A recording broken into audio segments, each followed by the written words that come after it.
मित्रों, ये तो आप जानते ही हैं कि हमारा देश वीरों की भूमि कहलाता है। लेकिन क्या आपको पता है कि हमारे देश में वीरांगनाओं की भी कोई कमी नहीं रही है। जहां इन्होंने अपनी आबरू की रक्षा के लिए जौहर करने में हिचकिचाहट नहीं दिखाई, वहीं अपने साहस से दुश्मनों को धूल भी चटाई है। यह वीरांगनाएं अपने शौर्यशाली व्यक्तित्व के लिए जानी जाती हैं। उन्हीं में से एक चालुक वंशी रानी नायकी देवी थी, जिन्होंने अपने अदम्य साहस से विदेशी मुस्लिम हफ्सी दरिंदा मोहम्मद गौरी को ऐसा दंड दिया जिससे वह जीवन भर नहीं भूल पाया। मोहम्मद गौरी को नपुंसक बनाने वाली ये रानी कौन थी, जिन्होंने मोहम्मद गौरी को भी भागने के लिए मजबूर कर दिया? आखिर कैसे? तो बने रहें हमारे साथ इस ऐतिहासिक लेख के अंत तक तथा सब्सक्राइब कमेंट करके बेल आइकन दबाना न भूलें और इस रोमांचकारी कहानी को आपस में शेयर अवश्य करें। धन्यवाद। नमस्कार, मैं रणवीर सिंह लोटस एंटरटेनमेंट में आपका हार्दिक स्वागत करता हूं। मित्रों, भारत माता की कोख से एक बढ़कर एक महान वीर ही नहीं बल्कि कई वीरांगनाओं ने भी जन्म लिया है। उन्होंने भारत माता की रक्षा के लिए अपने सर्वस्व सुखों का त्याग कर अपनी मातृभूमि के पूरे मनोयोग के साथ रक्षा की। ऐसी ही महान वीरांगनाओं की श्रेणी में नाम आता है रानी नायकी देवी सोलंकी। यह एक ऐसी वीरांगना थी जिससे मोहम्मद गौरी थर्राता था और इस वीरांगना ने युद्ध में गौरी को रणभूमि छोड़ने को मजबूर कर दिया था। आधुनिक इतिहासकारों द्वारा भारत की इस वीरांगना का उल्लेख कभी नहीं किया गया, जबकि महिला सशक्तिकरण अभियान के प्रतीक के रूप में रानी नायकी देवी सोलंकी जैसी वीरांगनाओं का नाम प्रथम अध्याय में होना चाहिए था। रानी नायकी देवी गोवा के महाराजा शिवचित्ता प्रमर्द की पुत्री थी। रानी बाल्यकाल से ही विलक्षण प्रतिभा और असाधारण व्यक्तित्व की छाप दिखाई देती थी। रानी नायकी देवी युद्ध कला में निपुण होने के साथ साथ एक कुशल कूटनीतिज्ञ भी थी। नायकी देवी का विवाह गुजरात प्रदेश के शासक चालुक वंशी राजपूत महाराजा कुंवरपाल सोलंकी के सुपुत्र अजयपाल सोलंकी से हुआ था। गुजरात प्रदेश पर चालुक वंश का शासन था। अब के समय में अहिलवाड़ा प्राचीन गुजरात की महिमामयी राजधानी थी। इस जगह को राजधानी बनाने का कारण यह था कि अहिलवाड़ा संपूर्ण गुजरात के क्षेत्र को स्पर्श किए हुए था।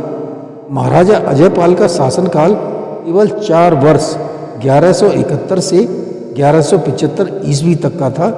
महाराजा की असमय मृत्यु के बाद शत्रु राष्ट्र एवं धर्म पर गिद्ध की तरह नजर गड़ाए बैठे थे। तुर्की आक्रमणकारी जिस समय के लिए घात लगाए बैठे थे, वो समय उनके हाथ लग चुका था। गुजरात उस समय धन धान से संपन्न था एवं वहाँ की जनता भी धन धान वैभव से परिपूर्ण थी। महारानी नायकी देवी एवं महाराजा अजयपाल के 2 पुत्र थे। ज्येष्ठ पुत्र का नाम मूलराज द्वितीय एवं छोटे पुत्र का नाम भीमदेव द्वितीय था। गुजरात के सिंहासन पर महाराजा के ज्येष्ठ पुत्र मूलराज द्वितीय को बैठाया गया, जिन्हें इतिहास में बाल मूलराज के नाम से भी जाना जाता है, क्योंकि उनका राज्याभिषेक बाल्यकाल में ही हुआ था। उनकी माता महारानी नायकी देवी के रूप में साक्षात माता पार्वती और बुद्धवता में माँ सरस्वती के समान थीं।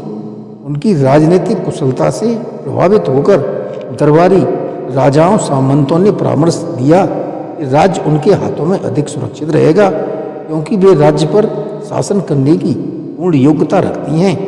मूलराज अबोध बालक था। इस कारण रानी माता से अनुरोध किया गया कि सिंहासन ग्रहण कर राज्य के कार्यभार अपने हाथों में ले ले। इस पर महारानी नायकी देवी ने विचार किया कि कहा, राजवंश के नियमों के अनुसार यह असंभव है। राजवंश के उत्तराधिकारी के जीवित रहते हुए कोई और सिंहासन पर आसीन नहीं हो सकता। अंततः महारानी नायकी देवी ने निर्णय लिया कि वो राज्य का प्रतिनिधि बनकर महाराजा बाल मूलराज द्वितीय का मार्गदर्शन करेंगी एवं राज्य की अगुवाई भी करेंगी। इस तरह महारानी नायकी देवी राजमाता नायकी देवी की भूमिका का पालन करने लगी। महाराजा मूलराज द्वितीय को सिंहासन रोहण किए हुए कुछ ही बरस बीते थे कि अचानक राज्य पर घोर विपत्ति का अंधेरा छा गया।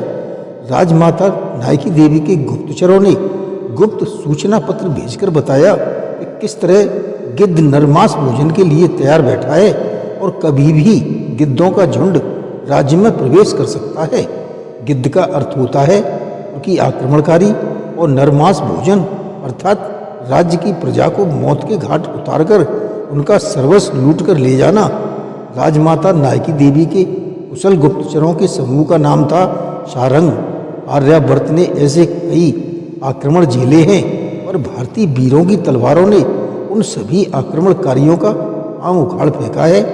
प्रथम खलीफा के शासन के बाद अरबी लुटेरों ने आर्यावर्त पर अनेक आक्रमण किए पर कामयाब नहीं हो पाए। आर्यावर्त के अलावा संपूर्ण विश्व पर मलेच्छ आक्रमणकारी अरबी लुटेरों को कब्जा हो चुका था एवं 620 ईस्वी से नवीन मजहब का जन्म के साथ मूर्त पूजकों पर बहुत क्रूर अत्याचार हो रहा था। आर्यावर्त के अलावा जितने भी मूर्ति पूजक राष्ट्र थे उन सबका अस्तित्व मिटा दिया गया। उनकी लुटेरे मोहम्मद गौरी ने सन 1178 ईस्वी में अपने समुद्र जितनी विशाल सैन्य बल के साथ लाहौर पर धावा बोला। आर्या भारत में वो अपनी सल्तनत कायम करने के उद्देश्य से आगे बढ़ा। मुल्तान के मार्ग से होते हुए गोमाल दर्रा का मार्ग प्रशस्त किया। मुल्तान एवं उच्च से होते हुए तेज गति से उत्तर पूर्व की ओर कूच किया जहां राजपूत शासकों का शासन था। इस मार्ग से होते हुए उसने अहिलवाड़ की ओर कूच किया। सन 1178 ईस्वी में आबू पर्वत के समक्ष उपस्थित घाट गदार घाटा पर मोहम्मद गौरी ने अपना शिविर बनाया। यह घाट गुजरात की राजधानी अहिलवाड़ा से 40 मील की दूरी पर था। युद्ध से पूर्व गौरी ने अपने दूत के हाथों संदेश भिजवाया कि इस रानी और उसके बच्चों को मुझे सौंपकर तुम सभी अपनी अपनी महिलाओं, कन्याओं एवं अपनी धन दौलत सब मुझे दे दो तो मैं तुम सब पर रहम कर जान बख्श दूंगा।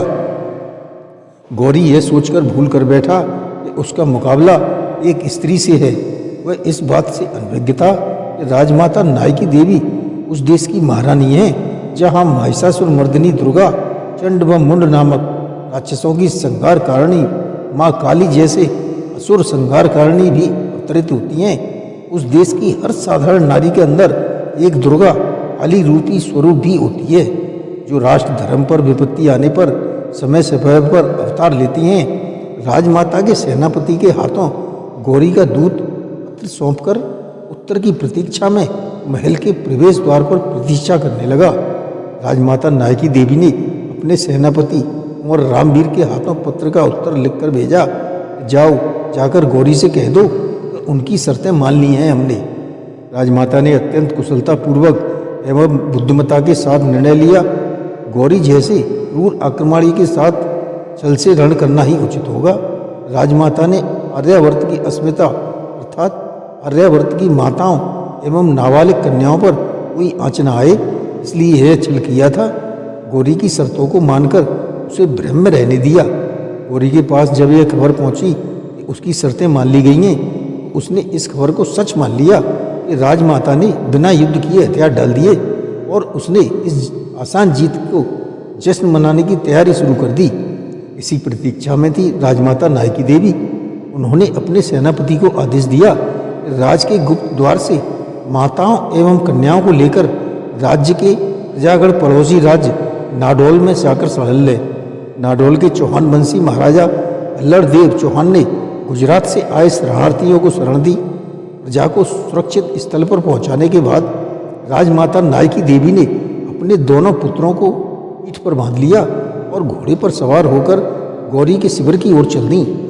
मेरुतुंग द्वारा लिखी गई प्रबंध चिंतामणि एवं अन्य इतिहासकारों ने भी इस बात की पुष्टि की है कि राजमाता नायकी देवी की योजना अनुसार यह रणनीति बनाई गई थी कि राजमाता के निकलने से पूर्व ही गौरी के सैन्य शिविर में 200 राजपूत योद्धा भेष बदलकर उपस्थित रहेंगे।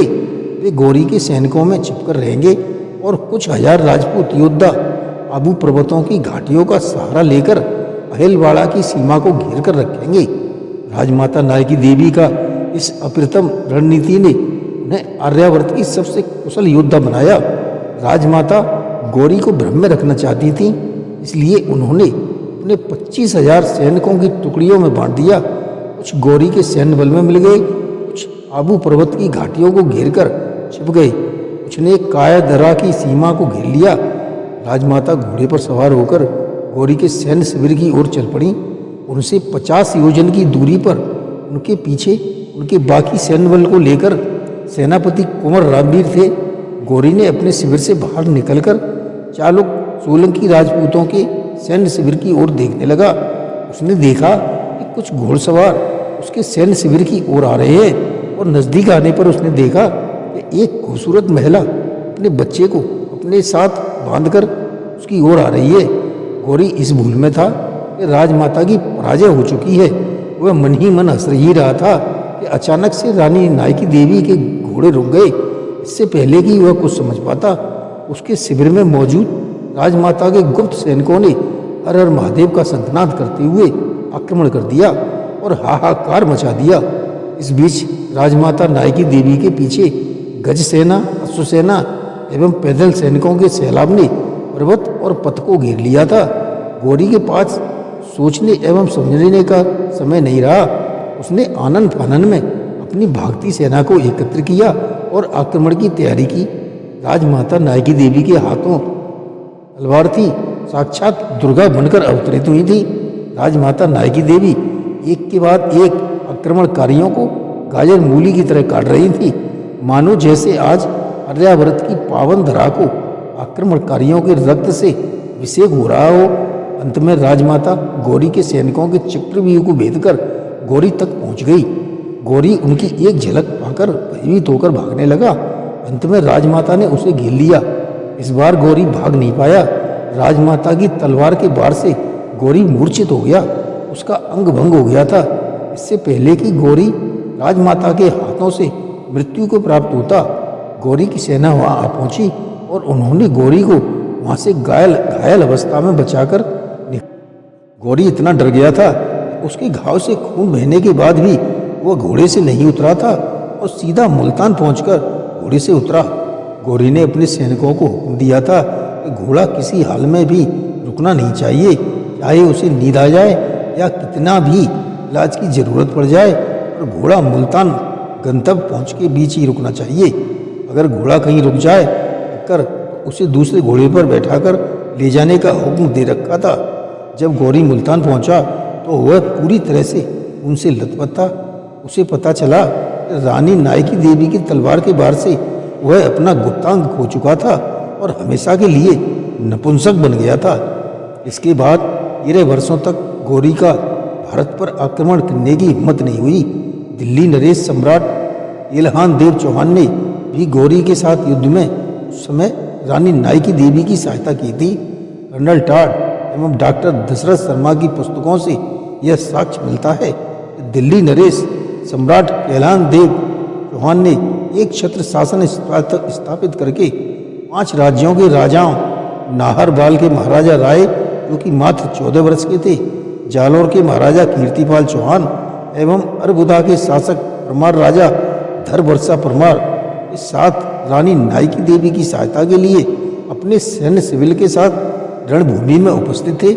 रानी नायकी देवी के रूप में काल का साक्षात दर्शन करने के बाद मानसिक रूप से एवं रानी नायकी देवी की तलवार के वार से शारीरिक रूप से नपुंसक बनने के बाद गौरी की कामेक्षा हमेशा के लिए समाप्त हो गई। गौरी जब तक जीवित रहा वह उस राजपूतानी के तलवार की धार को कभी नहीं भूल पाया। लड़ाई के लिए वह असमर्थ हो चुका था। उसे अब अपने दासों पर निर्भर होना पड़ा। उसका वंश भी आगे नहीं बढ़ सका। उसने अपनी सारी संपत्ति एवं राज्य उसके द्वारा बनाए गए अपने यौन गुलामों में बांट दिया। जय श्री कृष्ण।